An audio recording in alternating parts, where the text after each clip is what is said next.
So welcome everyone. This is Dan and this is the Napkin Academy. And today we're making our way again through the Vivid Forest and we're on to the letter E, which stands for Ideas that Evolve. The simple thought for today is this: vivid ideas are complete, but they are not done. So I thought this is a pretty nice little graphic symbol of the kind of thing we're talking about. A vivid idea is one that is complete. It functions all by itself. It's got everything it needs to live, but it's not quite done. It can continue to improve.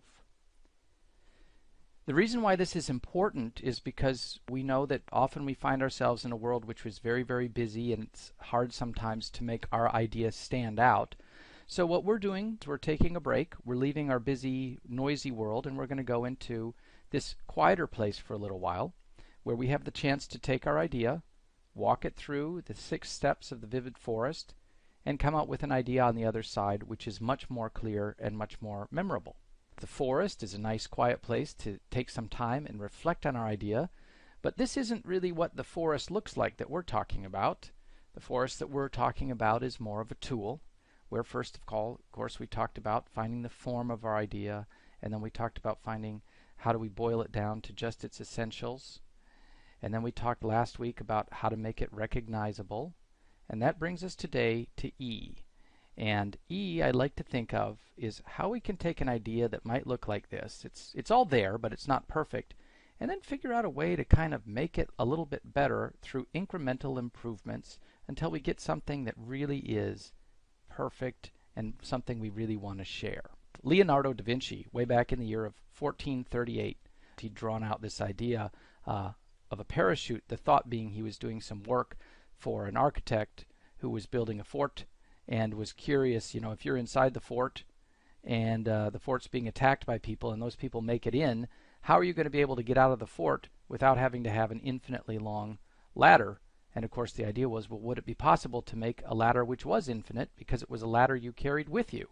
And thus was born the idea of the parachute. A really interesting idea, and the first time that someone had the guts to actually try it was almost 300 years later, in the year of 1783, when a Frenchman, and here you can see him, jumped off of a tower outside of Paris with his parachute, first recorded instance of someone ever actually using a parachute and living. And of course the parachute, an essentially great idea right from the beginning, has continued to evolve over the centuries until we have the very advanced parachute that we have today. Now the reason I like this as an example of a vivid idea is because a parachute, we all know what it is. It's a great idea. Parachute, there it is. It was great when it started, and all we've had to do is take that great idea and make it incrementally better. And this is a pretty powerful way to make sure that our idea is one that other people want to recall and work on as well.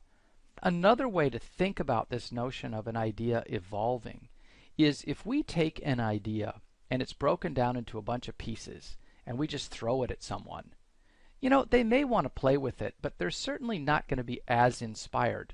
If you take the pieces of that idea and you organize them a bit, you don't necessarily have to build something for your audience, but you organize them a bit. And you say, well, here's how the various pieces line up. And then what I could even do is I could give you some instructions that could be pretty simple, that say if you take 2 of those pieces and put them together, and then maybe put some more pieces together and maybe some more, if I walk you through kind of the evolving growth of this idea, we can together end up with something that's very, very complicated. And if we go this route, I give you the pieces, I put them in order, and I give you the instructions, we get people who will voluntarily spend months of their lives building incredibly complicated and elaborate ideas of their own, which in many ways, because those people built it, are much more interesting than the original idea itself. So that's one of the things I find really powerful about evolving an idea. There's something else that we're all familiar with that has evolved over our lifetimes, and that's the personal computer. And in this case, I want to just look at Apple. So if you look back at the very first Apple computer back in 1976, it was a little wooden box with some circuit boards stuck into it. And then by 1984 came the first Macintosh computer. 86 came the Macintosh Plus. 1990, the Mac LC. 91, the Quadra series of Macintosh is introduced. Also in 1991, the first PowerBook appears. By 93, we've got the Color Classic. Oh, the Newton appeared in 1993 as well. Apple Macintosh TV in 1993. Interesting when people think that every Apple product was a success. Not so. The year 1993 wasn't a great one. A couple of dead products. But then continue on. More PowerBooks, more stackable machines, breakthrough PowerBooks. Oh, and then Steve Jobs comes back in 1998 and starts to relaunch the brand with these nice color Jelly Bean Macs. Starts to become popular again. Another idea that didn't work, the Mac Cube. The PowerBook comes out in metal. Lots of different designs for the computer. Oh, now the desktops are getting really sexy too. Let's break out and make this kind of live computer. Continue to simplify, make our PowerBooks even more advanced. Oh, and let's go ahead and launch here, 2001, the iPod. Oh, maybe we can do an iPod mini. Smaller machines, better and faster and more sexy and fancier iPods and things. And then all of a sudden, 2007, ooh, the iPhone comes out. Oh, and then recently the iPad comes out. Now we've got the iPhone 5 and we've got iPad minis. Point is, we started here. What a fantastic example of evolution all the way through to where we are today. World's most valuable company. Started with a wooden box. Continued to evolve. Well, there's something else that's evolved along the way with the computers, in large part because of this guy. Will Wright was always fascinated by games like Lego and building things, and he was fascinated by computers. So a long, long time ago, in 1987, he said, what would happen if we made a building game on a computer? And he invented something called SimCity. The idea of being able to kind of take our Lego bricks that he had loved to build as a kid and combine them with his computer and make a game that allows you to build a city. And then, of course, SimCity was very popular, and it evolved too. And SimCity evolved into SimCity 2000, where you could really build a whole city and view it from different angles, which then evolved into SimCity 3000, where now you can build your entire city and you can fly your helicopter right through it. And Will Wright, happy with this, thought, well, if people are interested in building cities, perhaps people will be interested in building just houses. So then he invented, of course, the game called The Sims. And here's Sims version 1, and it turned out that people really did enjoy building their own characters and building their own houses. And The Sims then went on up to, now we're at version Sims 3, where people actually create these entire lives. And it has launched the most successful game franchise in history. Now, what's really fantastic about this idea is that along the way, Will Wright learned something. It turned out that the things that were getting the most audience participation were not the playing of the game, but actually people having the opportunity to build their own things to put into the game. Tables and lamps and chairs and houses and clothes. People wanted to build stuff and evolve the game on their own. What's something else that we might do on the computer that's evolved? Well, think about Facebook, where a very simple idea of networking a few people together has evolved to the point where we now have so many of us creating our entire timeline. Hey, guess what? Here's my whole life. And think, of course, of as Facebook has evolved. It's not only evolved because the platform's gotten better, it's evolved because all of us have an opportunity to get involved as well and make it our own. We're going to talk now about how do we actually evolve an idea. And I think that there are two ways we can do it. I think step number one in having an idea that can evolve is something that we're going to call inward evolution. This is something we do in our own mind. We think our own idea through. We do it alone. We don't need an audience for this. But once we've evolved the idea pretty far in our own mind, then we go on to step 2 of evolution, which is outward evolution, where we actually turn the idea over to our audience and let them continue to evolve it for themselves. I want to take a moment and walk you through a very specific business example of how we can do exactly this. Take an idea, and step number 1 is to evolve it inward. That is to say, we've got the kernel of an idea in our mind. How can we evolve it by ourselves or with a small group of people to start to make it a really, really good idea? Well, let's take an example. Let's say that we're someone who's thinking that, We know that it would be better for most of us to maybe spend a little bit less money, or perhaps be more responsible, more sustainable in the products that we buy. So imagine if we had an idea that says, I wonder if we could use social media tools to help ourselves and other people buy stuff more sustainably. Wouldn't that be interesting if we could actually find products that are sustainably made or are more responsible to purchase, and then use social media to get the word out that this product might be a better one to buy for good reasons than some other product. And let's say we thought it through a little bit more, and we had a clever kind of epiphany, and we said, let's make a product and let's call it Clara. Nice clear name, and Clara is a mnemonic, and what it stands for is Clean Living and Responsible Action. C-L-A-R-A. So now what we're going to do is we're going to start the internal evolution process. How are we going to do that? Well, let's remember that our idea, Clara, we want to make it vivid. Vivid, of course, visual and verbal. So here's what I'd like all of us to do. I'd like to take two of our fingers and make the V sign. And on one of our fingertips, our fingerprint says words, and our other fingerprint is a picture. We're going to put our first finger right here, words, and then we're going to put our second finger right here, pictures, and then we're going to walk. We're going to let our fingers do the walking. Word, picture, word, picture. The way we're going to evolve our idea is by physically passing the idea back and forth between our word fox and our hummingbird picture, and we are going to walk it back and forth between the two. Let me show you what I mean. Here's how we might do it. We start with words. At Clara, we use social media tools to spread the word about responsible product purchasing. Okay, we wrote something down. It's nice, it's concise, it's the beginning of our idea, but it's not particularly vivid. So now we switch to the other finger and we draw a picture. When we think of things that are sustainable and clean, what might we draw? Well, we spent our last entire session talking about visual metaphors. How about we draw a tree? That's clean. That's a network. That's something that's natural. All right, so we went from some words to some pictures. And now we go back to the words. We waddle back and we write words about our tree. A tree is a natural network, a collection of distinct components, bark, wood, branches, leaves, and seeds, all working together to create a single growing organism. A tree represents hope and stability, longevity, and growth. A tree is the perfect metaphor for our vision for Clara. Well, now let's draw a picture of this wordier explanation of tree. When we were imagining those words, what were we picturing about a tree?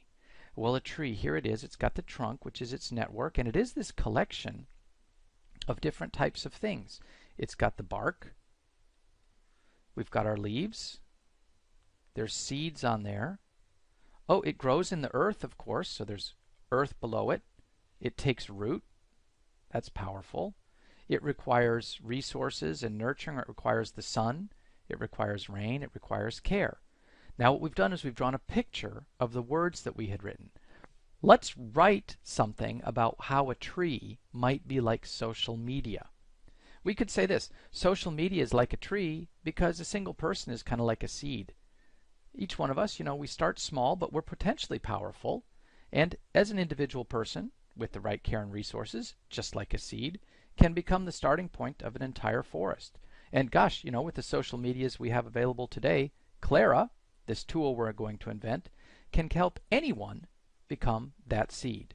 And now we draw a picture of it. A tree starts as a seed, with proper care and resources, becomes a forest. Great. Well, what about a person with the proper care and resources becomes an entire forest of like-minded people? Wow. If we put all of this together, we've got a fully realized vision statement that is both verbal and visual. And here it is. Clara is like your arborist. By providing you with the fertile ground, a good idea and a solid network, the resources you need, tools, messages, and images, and the potential to grow because of a limitless global audience, Clara, our online product, helps you create your own forest of responsibility and opportunity. There's you, plus us with our tools, plus your network, plus social media. You're going to be able to create an entire forest of responsible purchasers. Remarkable. We've got Clara. We've got it figured out. If someone asked us, what is your concept about? I could tell them. I could tell them with words, and I could draw the picture. Great. Now comes then the second step in evolving our idea. It's now really, really clarified in our mind. We need to include our audience and let them participate. This is what I mean by outward evolution. Let me give you an example of exactly the kind of thing I'm talking about. So imagine that my verbal fox was told by my visual mind to go and draw something. Well, probably my verbal fox would panic. I don't know how to draw. But imagine if my visual mind gave me a structure to start with and then gave me the pen and said, okay, you know what, just connect the dots. Go from 1 to 2 to 3 to 4 and just keep going and see what emerges as you connect the dots in order. What kind of picture is going to emerge, Mr. Fox? Oh, look at that, says the fox. What a handsome devil you've created there. Thank you for helping me draw that vivid idea. The hummingbird says, haha, all I had to do was give you the framework upon which to draw it yourself. This was my idea, says the hummingbird, but by making you draw it based on the framework I provided, you now think it's your idea. Talk about making that idea vivid. You believe you're the one who created it. You're never going to forget that drawing now. So let's move back to our idea of Clara. Let's say that I wanted to create a marketing campaign. What would happen if I created an initial dot-to-dot template? And I hand this to you and I say, what I'd like you to do is in the middle, I'd like you to draw a picture of yourself. And, you know, you draw that little figure in there. And then I say, okay, well that's great, that's the starting point. But now, the next thing that Clara does is we provide a gateway of information on products. So why don't you pick which are the ones that you want to get involved with, and those become your products. All right, I'll pick those. And now the next thing is to say, okay, Clara, we provide some tools. So why don't you choose which of the social media tools you like the most? Well, why don't I say, well, I like Twitter, so I'm going to go ahead and use Twitter to help do some of this promotion. And maybe I like Facebook, I'm going to use Facebook to promote it. And maybe I'm big into Pinterest, so I'm going to pick Pinterest as another tool that I'll use. And now draw in the network of people that you're going to reach out to.